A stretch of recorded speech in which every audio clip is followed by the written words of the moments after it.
بسم الله الرحمن الرحيم عن عائشة رضي الله تعالى عنها أن سودة بنت زمعة وهبت يومها لعائشة وكان النبي صلى الله عليه وسلم يقسم لعائشة بيومها ويوم سودة رواہ البخاری۔ سیدہ عائشہ رضی اللہ تعالیٰ عنہ بیان فرماتی ہیں کہ سودا بنت زمعہ رضی اللہ تعالیٰ عنہ نے اپنی باری میرے لیے ہبہ کر دی تھی، تو رسول اللہ صلی اللہ علیہ وسلم اس کے بعد میرے پاس 2 دن گزارتے تھے، ایک میری باری کا دن اور ایک سیدہ سودا رضی اللہ تعالیٰ عنہ کی باری کا دن۔ دوستو، مسئلہ یہ ہے کہ جس آدمی کے ایک سے زیادہ ازواج ہوں، ایک سے زیادہ بیویاں ہوں، اس کے لیے عدل قائم کرنا بے حد ضروری ہے، اور اس میں باری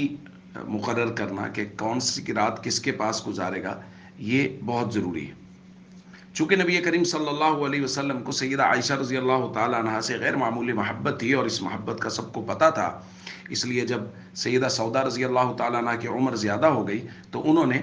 اپنی باری سیدہ عائشہ رضی اللہ تعالیٰ عنہ کے لیے ہبہ کر دی تھی، اور نبی پاک صلی اللہ علیہ وسلم اس کے بعد 2 دن سیدہ عائشہ رضی اللہ تعالیٰ عنہ کے لیے مقرر کرتے تھے۔ اور اسی محبت کی ہی ایک جھلک ہمیں دوسری روایت میں ملتی ہے کہ کان رسول اللہ صلی اللہ علیہ وسلم یسأل فی مرضه الذی مات فیہ، مرض الوفات میں نبی کریم صلی اللہ علیہ وسلم بار بار یہ سوال کر رہے تھے، این انا غدن، کل میں کہاں ہوں گا، یعنی کل کس کی باری ہے، کل کس کی باری ہے، یرید یوم عائشہ، اور حضور کا ارادہ یہ تھا، یعنی معلوم یہ کرنا چاہتے تھے کہ عائشہ کی باری کب ہے۔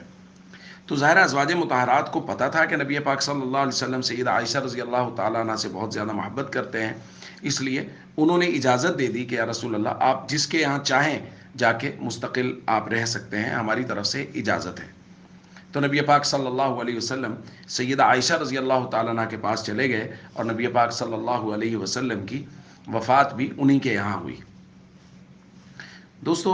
اس میں ایک تو سیدہ عائشہ رضی اللہ تعالیٰ عنہ سے حضور کی محبت، اس کا ہمیں اندازہ ہو رہا ہے، لیکن اس کے ساتھ ساتھ آپ اس بات کو سمجھیں کہ نبی پاک صلی اللہ علیہ وسلم باری کا اور عدل کا کس قدر خیال کر رہے ہیں کہ حضور کی خواہش تو ہے کہ میں عائشہ کے پاس چلا جاؤں، لیکن نبی پاک صلی اللہ علیہ وسلم بار بار باری کے متعلق پوچھ رہے ہیں، یہ امت کو احساس دلا رہے ہیں اس ذمہ داری کا کہ جن کی ایک سے زیادہ بیویاں ہیں وہ باری کا مستقل خیال کریں اور عدل کا مستقل خیال کریں۔ اس لیے جن کے ازواج ایک سے زیادہ ہیں ان کو ان کے درمیان میں عدل اور باری کی ترتیب کو مستقل قائم رکھنا چاہیے۔ السلام علیکم ورحمۃ اللہ وبرکاتہ۔